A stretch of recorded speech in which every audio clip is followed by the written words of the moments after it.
Hey there, welcome to Moonlit's World. Today I'm going to be reading you some stories from Moonlit's Crypt. These are all 100% true stories, and I'm going to be adding in my commentary as well. Let's get right to it. Brown Bottle.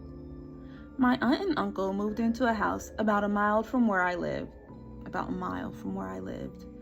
An older lady had lived there before them, probably in her 80s, and she had died about 2 years before my aunt and uncle moved in. The house itself was old, run down, and dark, just the kind of place that gives you chills stepping inside. This was the early 1970s, and the house was probably about 50 years old at the time. I spent one weekend at their house. My uncle, 3 of my cousins, each under 5 years old at the time, and I were sitting in the living room watching television one Saturday night. My uncle glanced at the clock and said, "It's about time for that ghost cat to come." About 5 minutes later, we heard a thump from the bedroom. Then a glowing white cat streaked through the living room. It leapt onto the kitchen table. The dining room adjoined the living room. Okay, so it turned to look at each of us and jumped off into the wall, vanishing before our eyes. I was terrified beyond belief. My uncle chuckled. "Don't worry, it won't bother you. It just needs some exercise." The little cousins barely noticed. Apparently, this was a nightly occurrence. But something else came that night, something even more terrifying. About an hour later, my uncle sat on the couch with the kids while I sat across from him. He looked at us and said, "It's time for the other one now. Y'all just sit there and be quiet." Sounds like an uncle. I could feel my eyes growing wide. I wasn't much past the age of needing my mother for comfort, and I had no idea what was about to happen. A few minutes later, a white mist appeared at the front door. Slowly, it began to take shape. The mist grew into the form of an old lady in a long dress. She moved towards the couch where my uncle was sitting. He muttered, "Here we go." The woman stopped in front of him, pointed her finger at his face, then a high-pitched, whiny voice spoke. "You get your ass out my house. You ain't supposed to be here." I froze, naturally. My little cousins were crying quietly, covering their mouths, but my uncle, completely unbothered, looked up and said, "I'd appreciate it if you get your finger out of my face, you old bitch." Okay, Unc. The old lady lowered her finger and retracted toward the door, disappearing into the night. My uncle laughed. "I'll get her ass good in the morning." Like, this must be a game for an uncle. Okay, child. I couldn't sleep that night, the excitement and terror keeping me awake. Early the next morning, he woke all of us up before dawn. He placed a large, brown, opaque bottle on the front porch, removed the lid, and told us, "Them ghosts are all nosy. She'll have to see what's inside." Then he sent us inside to watch from the window. The hell he up to, y'all? After what felt like a half an hour, the white mist appeared again. The old lady materialized on the porch, stooped to peer in the bottle, hands on her hips, shaking her head in irritation. Then she vanished. The white mist seemed to flow into the bottle. My uncle ran out, screwed the lid on, and said, "I got her old ass now." Did he catch a ghost? I didn't know you could do that. He told us to go back to bed, though I was too wired to sleep for the rest of the day. Later, he took the bottle, walked behind the house, and threw it into a pond. I never heard of them seeing the old lady again, though the white cat appeared on occasion. I never stepped foot in that house again.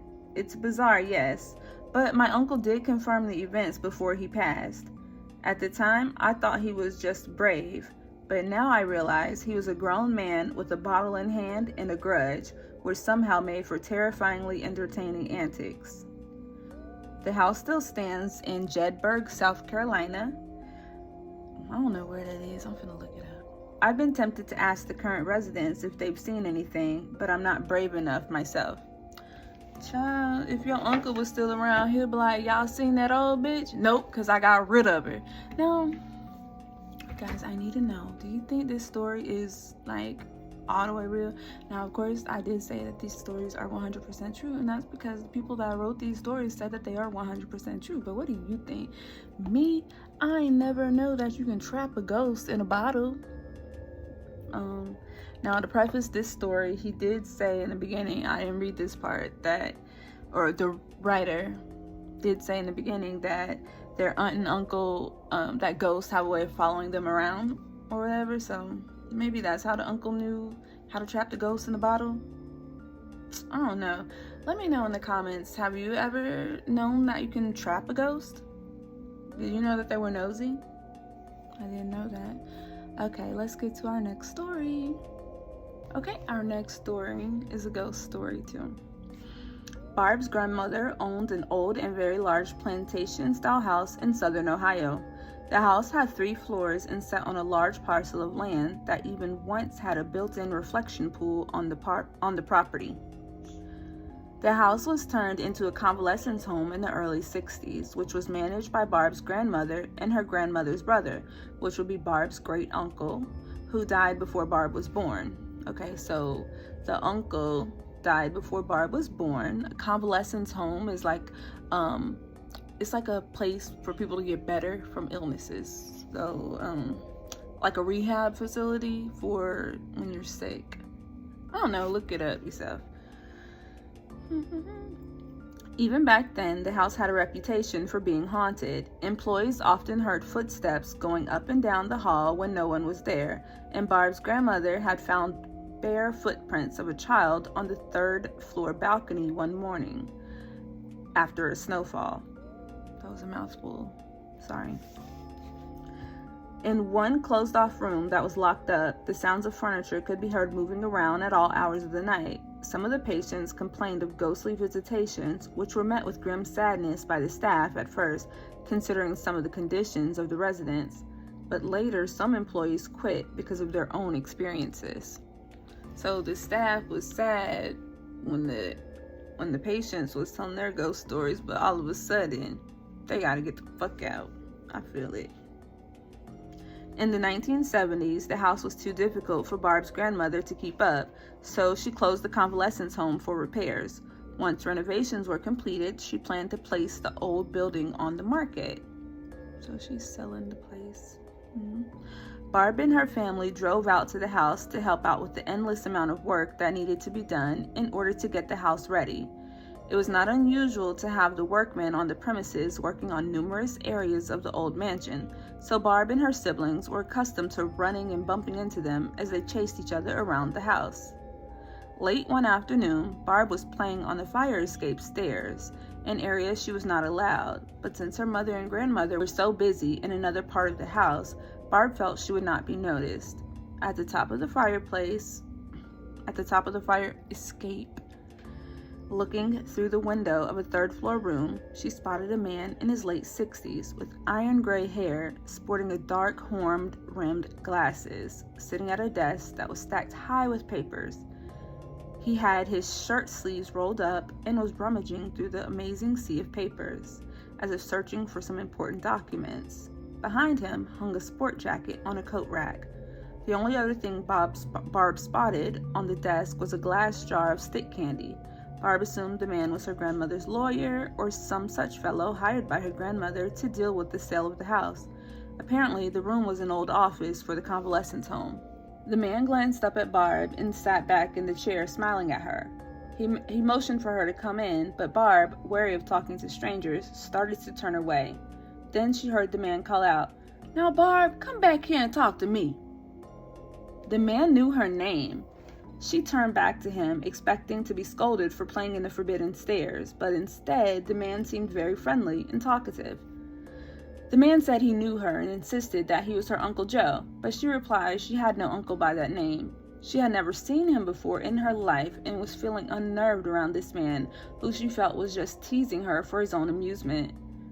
He then turned to general questions about school and her siblings, but Barb just hung back shyly, politely answering yes or no to his promptings, deliberately avoiding any details.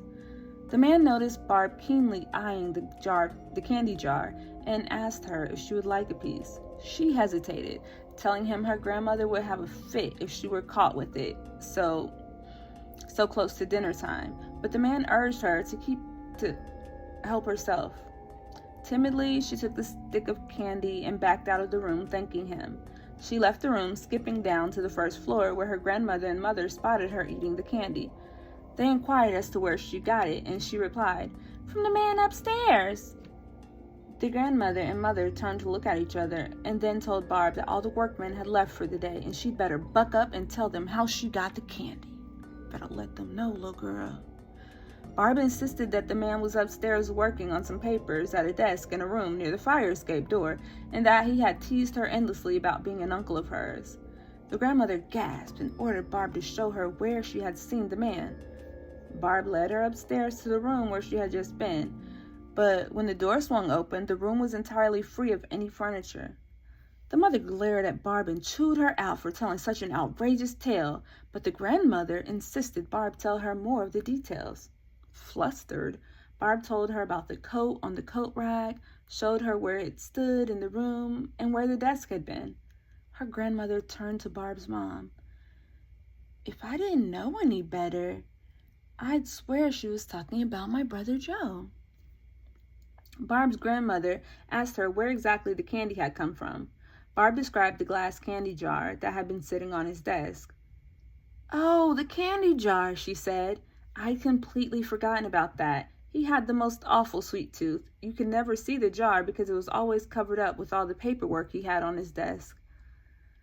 Barb asserts that there was nothing ghostly about the man who had given her a piece of candy.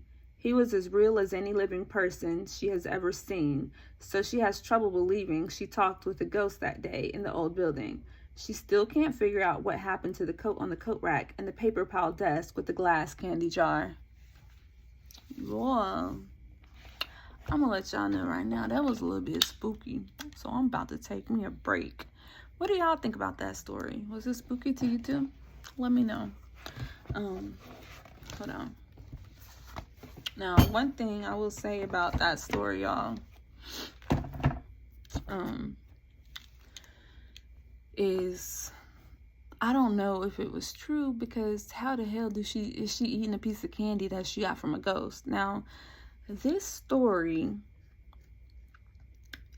I don't know. Let me know in the comments. Have y'all ever got anything real from a ghost? Because in the other story with the brown bottle, he trapped a ghost in a bottle. And now this story, the girl eating candy from a ghost. Let me know in the comments your experience with this, because my experience is limited. I ain't never been given no food or anything from a ghost. All right, this next story is called The Painting. I was living in Hampton, Virginia in the early 1970s. I was in high school then. The house my mother and I lived in was built in the 50s, part of a base housing tract for airmen serving in Korea. Langley Air Force Base was only a few miles away. Now, I don't know what's about to happen, but, I have heard of, some weird stuff happening near these bases, so let's see. The house itself never seemed haunted. Oh, that's not what this story is about, but the layout matters. Okay. The kitchen sat behind the living room with a wide open doorway between them. From the front door, you could see straight through to the kitchen table. Okay, so they want us to know that that's important somehow. If you're sitting at the kitchen table, you can see the front door, and vice versa, because that's what they said. On the far side of the table was a built-in bench seat, and 2 chairs faced it from the near side. Okay, thank you. My mother loved antiques and artsy things. One afternoon, she came home with a painting she'd found. Okay, Mommy. It was a portrait, a 3/4 view of a young woman with soft, pleasant expression. The colors were warm, reds, oranges, and yellows, a little impressionistic. My mother hung it beside the front door. She adored it. I wasn't too impressed. Okay. This must be a teenager. A few weeks later, one Friday night, I was up late trying to finish a paper for school. It was due Monday, and of course, I'd put it off to the last minute. I was sitting at the kitchen table, facing the back of the house, when suddenly that prickling feeling crawled up my neck. the feeling of being watched and not kindly. I sat perfectly still. My heart was racing. Slowly, I turned my head. No one was there. The house was quiet. I almost laughed it off. Almost, until my eyes landed on the portrait by the door. The woman's face had changed. She wasn't smiling anymore. She was glaring directly at me. A chill ran down my spine, but I did what might have been the bravest thing I've ever done. I stood up and walked towards the painting. Girl, why? It was maybe 15 feet away. My eyes never left it. And when I got close, 7 or 8 feet away, I swear I saw it change. The woman's expression softened, returning to that pleasant look I remembered. And just like that, the sense of menace vanished, and the air felt lighter. Okay. I took the painting down and set it face down in a chair. I didn't want her looking at me anymore. The next morning, I told my mother what had happened. I said, "I think I know now why we've both been so irritable lately." She listened quietly and then nodded. She didn't argue, she didn't laugh. Instead, she picked up the painting and took it back to the shop and got her money back. She told the seller she wasn't happy with us. Okay, so the lady in the painting wasn't happy. After that, everything in the house felt normal again. I still think about that painting, who she was, who painted her, who owned the house, well, who owned her before, and who owns her now. Good, valid questions, girl. But hold on. If you ever see a portrait like that one, warm colors, a young woman's face that seems almost alive, I wouldn't take it home. She might not be happy with you either. Okay. What y'all think about that? I think it's kind of creepy. Have you ever, I think I was, where did I see something like this before? I don't know. If y'all have seen something like this before, let me know. But they're talking about the painting maybe was alive. I don't know, like maybe a soul painting or something like that. Let me know if you guys know anything about that in the comments. Why is this lady glaring at her? And is it real? What y'all think? Because I don't know what to make of it. Next story. Okay, the next story is about poltergeist. Now, I do like a good poltergeist story. Let's see how this one is. Remember, it's 100% true. Okay, so my husband and I bought our third house in August. It was built in 1908. It was a huge house with 2 full stories and a full basement, a 12-foot long mantle, built-in bookshelves, built-in china hutch, built-in pocket doors, and a living room huge enough to dwarf a grand piano. I loved all the great old woodwork and the house. That's a big house with a lot of built-in. Y'all know they did used to build a lot of stuff in back in the day. I think they're starting to do that more in some places. I don't know. From the beginning, I felt something strange. I always picked the houses and used the way they felt as one of the deciding factors. The house felt different than the usually warm memory type house that we had bought before. I let my love of old architecture cloud my feelings, and we bought it anyway. We started by painting everything as it was a rental and was filthy. Then I wallpapered and removed all the old, ugly, gold, long shag carpet. I was getting ready for Thanksgiving. Our huge house could accommodate all of the relatives, 65, with loads of room to spare. 65 people could come to the house? And you still got room to spare? Insane. This was a mansion. Let me know, guys. This is not a house. I bet it does have poltergeist in it. We have 3 children, ages 12, 8, and 7. When they were at school, I would get most of my work done on the house, but it was also when I noticed the uneasy feelings that I was not alone. I would catch glimpses out of the corner of my eye, something moving inside the house. I was constantly jerking to see what it was, half expecting to see one of the kids have been there, even though they were at school. There were also feelings of someone either watching you from behind or being behind you. I stared at first, half unconsciously sitting with my back towards the walls and corners, never towards an open space. Then I was doing it consciously, keeping an eye out open all the time, and feeling like a big baby not wanting to stay in the house alone. Girl, same seas. Thanksgiving was a big success, and I was getting excited about Christmas. I was planting a huge tree for the first time. I started buying decorations and purchased an extension cord for the lights. I put the new cord on a huge island in the kitchen after putting away groceries and hurried out the door to pick up the kids at school. We all returned about 20 minutes later. After we got all the backpacks and coats taken care of, I headed for the extension cord. Gone. I looked and rethought and looked and started retracing my thoughts and my steps. No, I had definitely left it there. My first thought after that was, those damn kids. I called them all into the kitchen. I asked and I yelled and I screamed. They denied the whole time that any of them had taken it. I started tearing the house apart. I wasn't going to put up with lying. 4 hours later, and with the entire house in a wreck, no extension cord. I searched every nook, ran to the store, and bought another. That night, Mike and I had stayed up late to hear the news and just turned off the TV. We heard loud noises coming from outside. Teenagers were loafing out in the street, flirting with each other. After about 5 minutes of the laughing and teasing, Mike finally got out of bed and yelled at them to go home, got back in bed, twisted and turned a couple of times, and quieted down.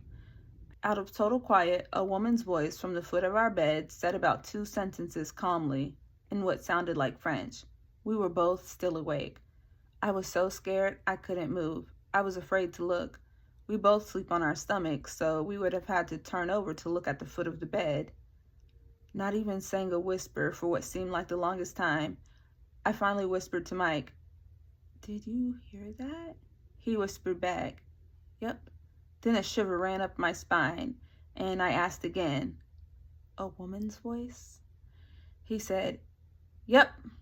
I said, "Oh, shit," and turned over very quickly, looked at the foot of the bed, and nothing. I expected to find maybe a woman standing in our room, but nothing. Duh, girl. Duh. Then Mike told me he had heard it the night before while downstairs late watching TV. He was afraid to tell me, partly because he thought he may have imagined it, and partly that my 260-pound football-looking construction worker husband was afraid I might think he was nuts. That's when I got a little worried. He was as stable as anyone I could think of. What in the world did we hear? A ghost? Maybe, let's see. I started listening and watching my back even more. Couldn't sleep for 2 days. Nothing happened. A week passed with nothing. Just when I was starting to feel better, on a Wednesday night, about 12:30 a.m., we were startled awake by what sounded like those pocket doors downstairs, which must have weighed about 500 pounds, being slammed together 3 times. The windows in our bedroom rattled along with the pictures on the walls. I immediately assumed that someone was in the house. I told Mike to shut the door at the top of the stairs and hold it shut.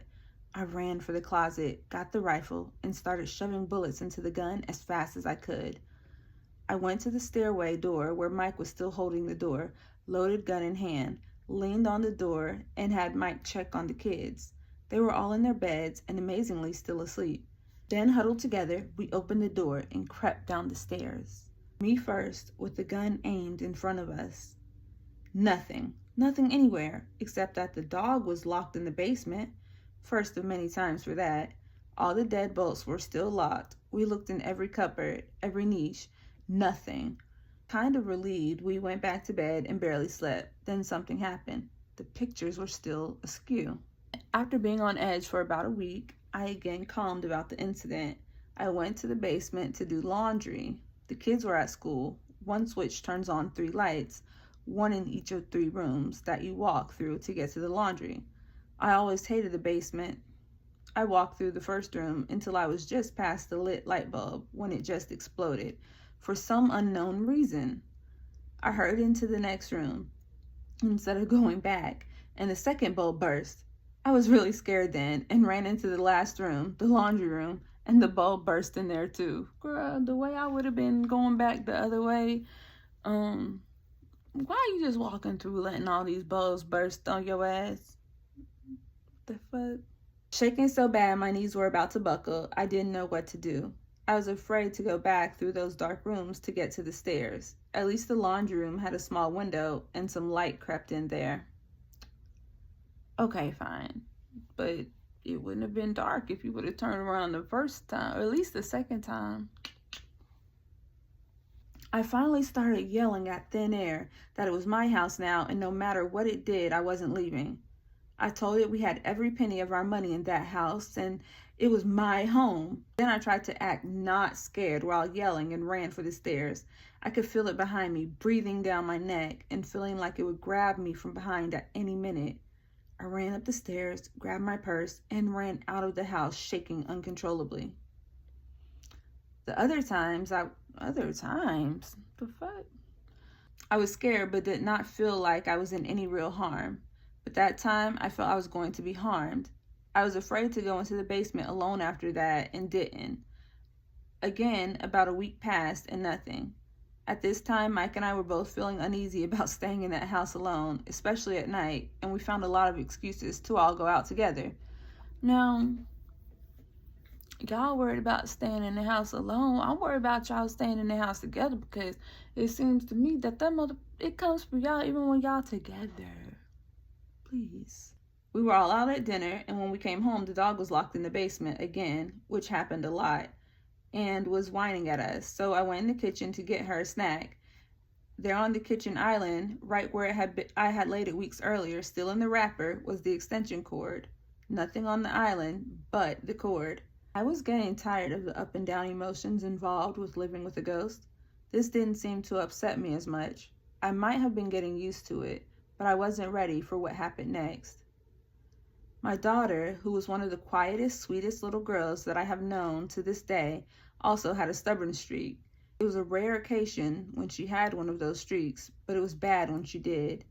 She got up one morning insisting on wearing this god-awful outfit that she had put together. We went around and around until I got a migraine and she was made to stay home or change the outfit. In her mood, she stayed home. Okay, little mama. I went to lay down with the migraine as she was supposed to stay in her room. Before Thanksgiving, I had spent 2 weeks on my hands and knees, hand sanding and refinishing our upstairs hallway, which is about 15 feet long.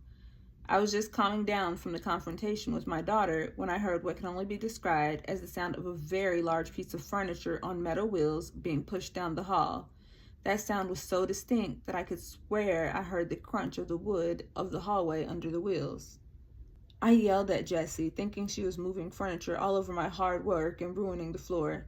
She at the same time yelled at me and asked what I was doing, but she was downstairs. The sound got louder and louder and was echoing throughout the entire house and was ear-deafening. Jessie was in tears and I was scared witless. I grabbed my purse, Jessie, and ran out of the house and didn't come home until Mike got off work. That was enough. I was through with the ghost. I made Mike put the house up for sale. It sold in 2 days and we moved in a hurry. Good call, Mama. I don't know what took you so long. What took you so long to say? Deuces.